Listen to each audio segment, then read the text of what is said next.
Hello दोस्तों, स्वागत है आपका नरेंद्र कुमार लेक्चर्स के इस नए वीडियो में। दोस्तों, आज हम लोग पढ़ेंगे कक्षा 10 का विज्ञान चैप्टर नंबर 1, जिसका नाम है रासायनिक अभिक्रियाएं एवं समीकरण। चैप्टर का नाम है रासायनिक अभिक्रियाएं एवं समीकरण। ये कक्षा 10 का पहला चैप्टर है। 10 का विज्ञान 3 पार्ट में बटा हुआ है। ठीक, पहला फिजिक्स है, दूसरा केमिस्ट्री, तीसरा बायो। मतलब आगे पीछे तीनों कुछ भी हो सकता है।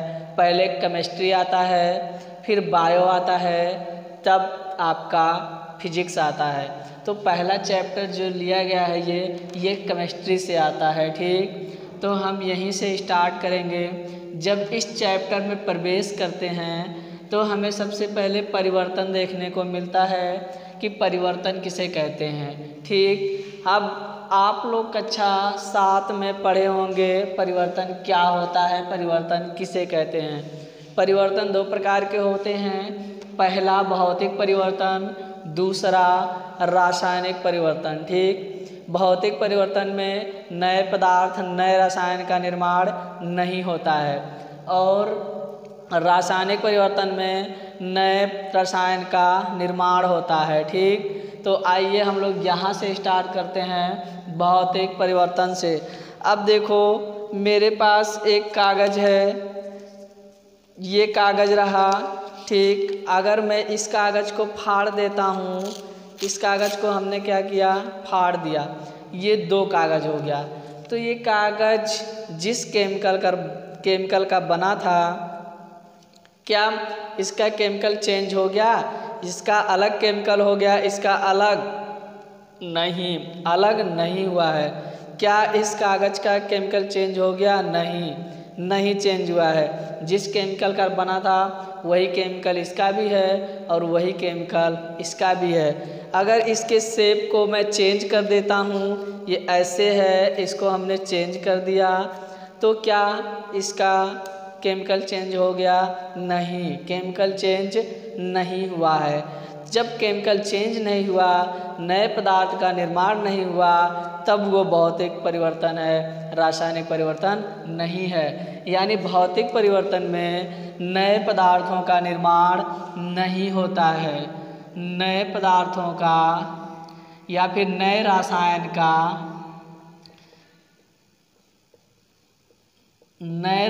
का निर्माण नहीं होता है। ठीक, आप समझ गए कि नए रसायन का निर्माण नहीं होगा या फिर नए पदार्थ का निर्माण नहीं होगा। ठीक, जैसे अब हम ले लेते हैं बर्फ़ ले लिया।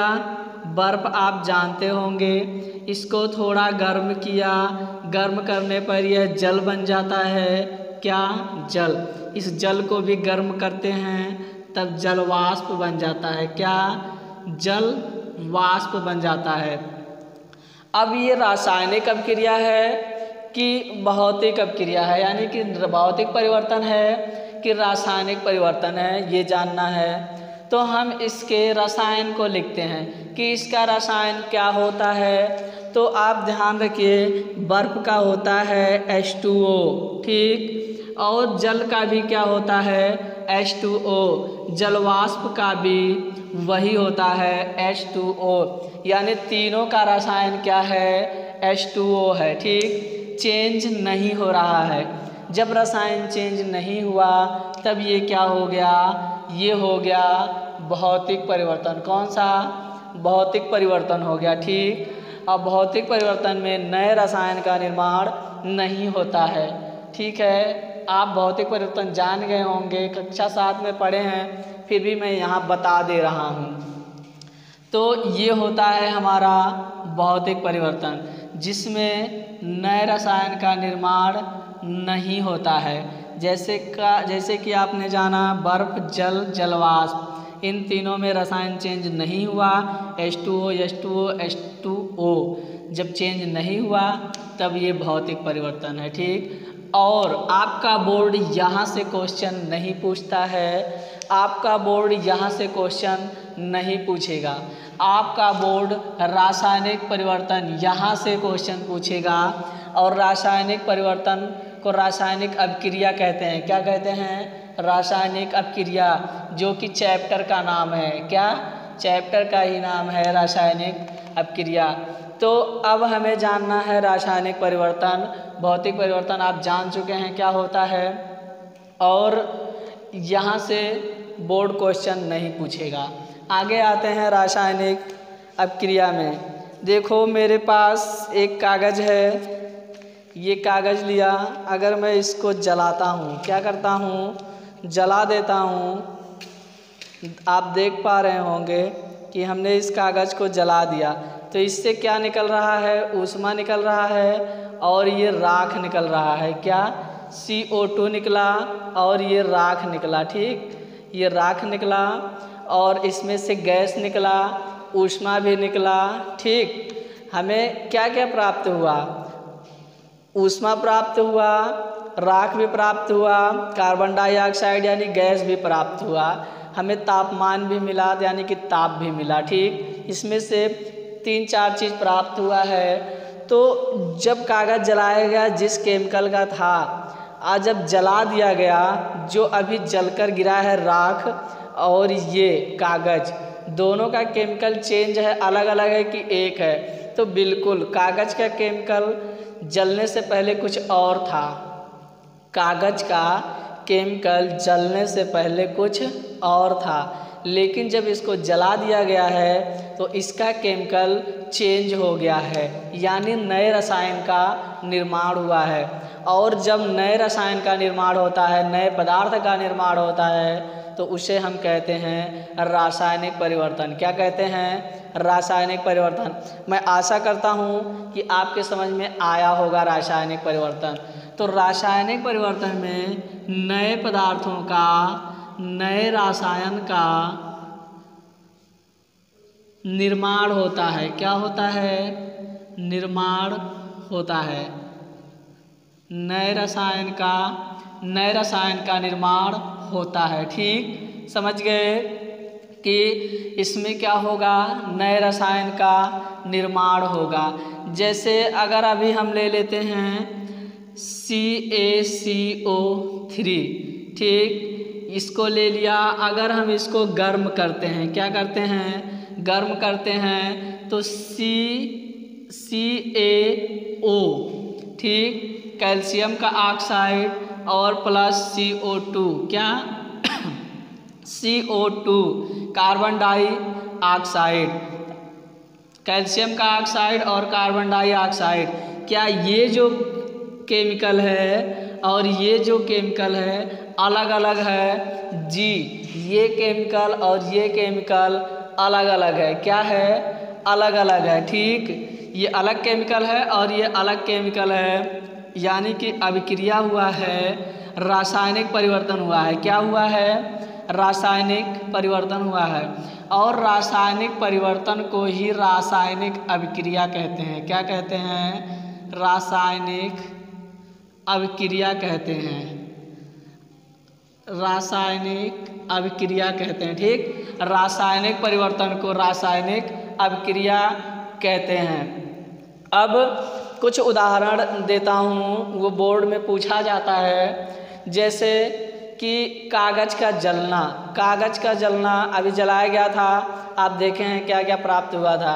उसका रसायन चेंज हो गया था ना, तो वो रासायनिक अभिक्रिया हो गया। दूध का दही बनना, ठीक, या फिर दूध से दही बनना। दूध का जो केमिकल होता है और दही का जो केमिकल होता है, दोनों अलग अलग होता है, मेल नहीं खाता। दूध पहले अलग केमिकल था, फिर उसके बाद वो जब दही बना तो अलग केमिकल हो गया। तो ये भी हो गया हमारा रासायनिक अभिक्रिया। और किण्वन विधि द्वारा आप जानते हैं फर्मेंटेशन आगे पढ़ाया जाएगा, जिससे दारू बनाया जाता है। क्या बनाया जाता है? दारू। तो वो भी क्या होता है? रासायनिक अभिक्रिया होती है। ठीक, अब हमें रासायनिक अभिक्रिया पढ़ना है, और हम कैसे जानेंगे कि रासायनिक अभिक्रिया हो रही है? हम कैसे जानेंगे कि रासायनिक अभिक्रिया हो रही है? आइए आगे चलते हैं और पहचानने का प्रयास करते हैं कि रासायनिक अभिक्रिया अगर हो रही है तब हम कैसे जानेंगे, हम कैसे जानें।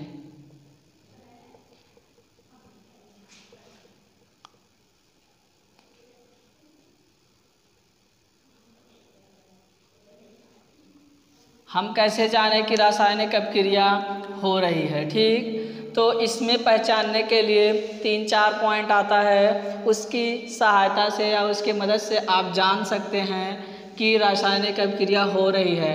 कैसे हो रही है ये आप पहचान सकते हैं। तो उसमें सबसे पहला पॉइंट आता है, पहला पॉइंट आएगा अवस्था में परिवर्तन। क्या आएगा? अवस्था में परिवर्तन, ठीक।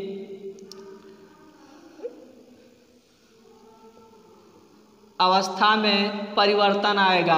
अगर ठोस है तो वो द्रव हो सकता है। क्या हो सकता है? अपक्रिया के बाद द्रव हो सकता है, या फिर द्रव है तो अपक्रिया के बाद गैस भी हो सकता है। क्या?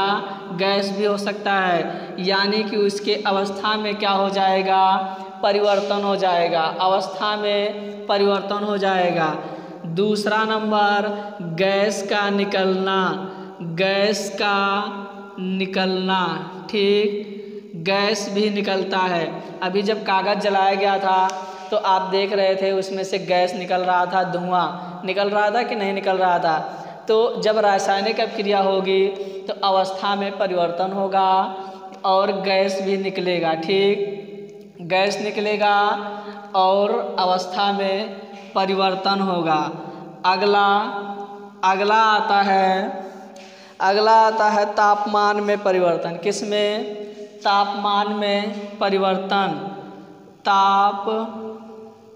तापमान में परिवर्तन, ठीक। तापमान में परिवर्तन कैसे? अभी जब कागज़ जलाया जा रहा था तो आप देखे थे उसमें तापमान निकल रहा था ना, तो तापमान में भी क्या होगा? परिवर्तन। आओ एक उदाहरण और देता हूँ। दूसरे उदाहरण से समझते हैं। कोनिकल फ्लास्क लेते हैं। क्या लेंगे? कोनिकल फ्लास्क, ठीक। ऐसे होता है, ये ऐसे होता है। अब हमने इसमें डाल दिया Zn, जिंक डाल दिया, Zn जिंक, और इसमें मिला दिया सल्फ्यूरिक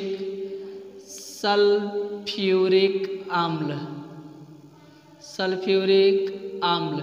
इसका मतलब यहाँ तनु रहेगा, तनु सल्फ्यूरिक अम्ल।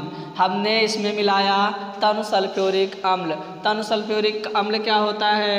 H2SO4 होता है। अब ये सब हमने इसको इसमें मिला दिया। अब ये सब जो है आपको आगे के चैप्टर में बताए जाएंगे कि Zn क्या है और H2SO4 क्या है।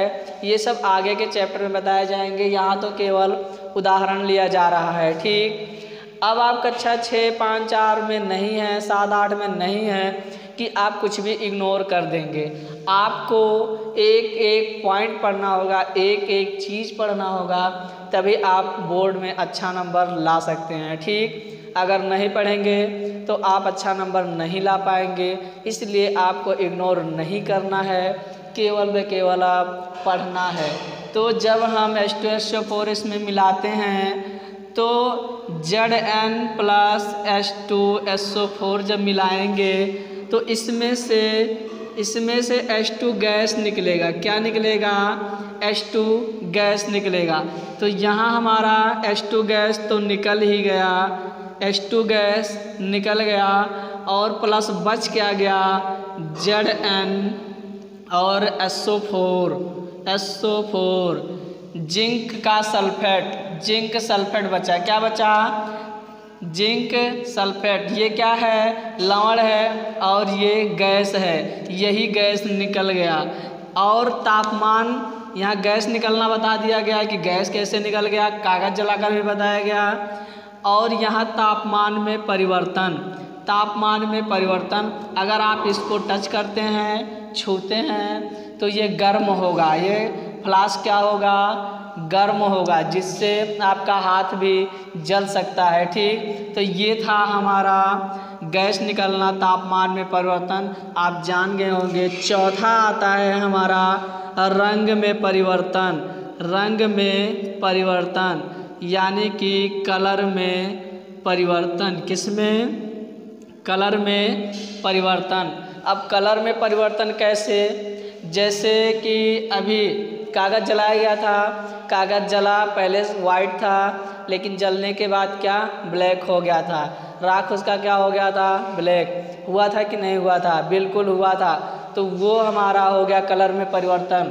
और दूसरा उदाहरण, जैसे आप लोहा लेते हैं, लोहा लेते हैं, जब एकदम फैक्ट्री से नया लोहा आया रहता है तो बहुत चमकता है, उसका कलर कुछ और रहता है। लेकिन जब उसको ऑक्सीजन की उपस्थिति में नमी में रख दिया जाता है, कहाँ? ऑक्सीजन की उपस्थिति में नमी में रख दिया जाता है तो वो ऑक्सीजन से रिएक्ट कर जाता है, अभिक्रिया कर लेता है।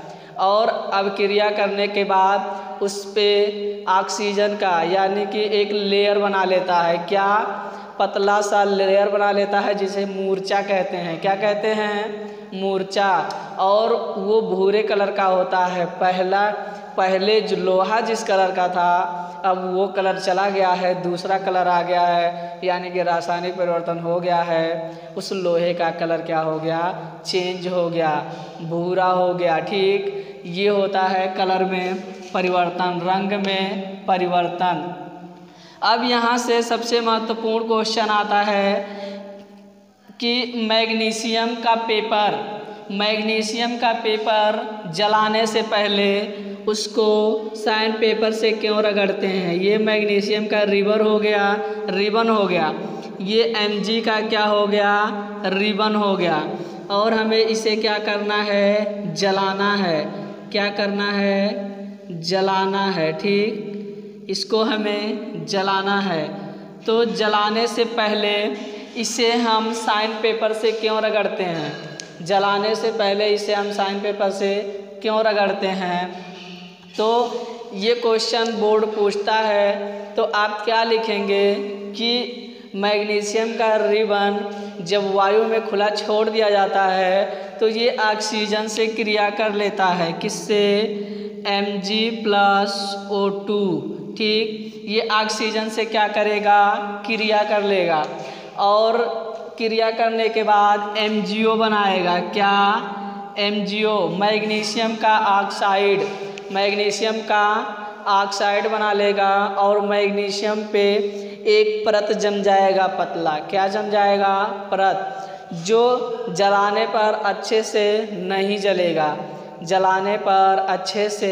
नहीं जलेगा। इसलिए मैग्नीशियम रिबर को जलाने से पहले शाइन पेपर से उसको साफ करते हैं। ठीक, रगड़ते हैं ताकि अच्छे से जल सके। मैग्नीशियम को ऐसे वायु में खुला छोड़ देने पर मैग्नीशियम ऑक्साइड का लेयर बन जाता है। ठीक, इसलिए जलाने से पहले क्या करते हैं? उसको शाइन पेपर से रगड़ते हैं। ठीक है, आगे अब वीडियो बहुत लंबा हो जाएगा। पहले चैप्टर का पहला वीडियो है, इसलिए आज इतना ही। मैं आशा करता हूँ कि आपके समझ में आया होगा। अगर वीडियो समझ में आया है तो लाइक करिए, कमेंट करिए और फिर वीडियो को शेयर करिए। अगर चैनल सब्सक्राइब नहीं किए हैं तो कर लीजिए, क्योंकि 9-10 का यहाँ विज्ञान और गणित दिया जाएगा। इसकी वीडियो प्रोवाइड कराई जाएगी, दोनों मेरे ही द्वारा पढ़ाया जाएगा। और कक्षा 11 और 12 का फिजिक्स और केमिस्ट्री की वीडियो दी जाएगी, वो भी दोनों मेरे ही द्वारा पढ़ाया जाएगा। ठीक, तो आप चैनल को सब्सक्राइब कर लीजिए और बेल आइकन ज़रूर दबा दीजिएगा ताकि कोई भी वीडियो मैं डालूँ तो सबसे पहले आपके पास पहुँचे। अगर आपको वीडियो अच्छा लगा है तो आप वीडियो को शेयर करना ना भूलिए और लाइक ज़रूर कर दीजिएगा, कमेंट भी करिएगा। फिर अगले पार्ट में मिलेंगे। इसका दूसरा पार्ट आपके लिए बहुत महत्वपूर्ण होगा। आज तो सब बेसिक था, लेकिन दूसरा पार्ट आपके लिए बहुत ही महत्वपूर्ण है, इसलिए आप दूसरा पार्ट अवश्य देखिएगा।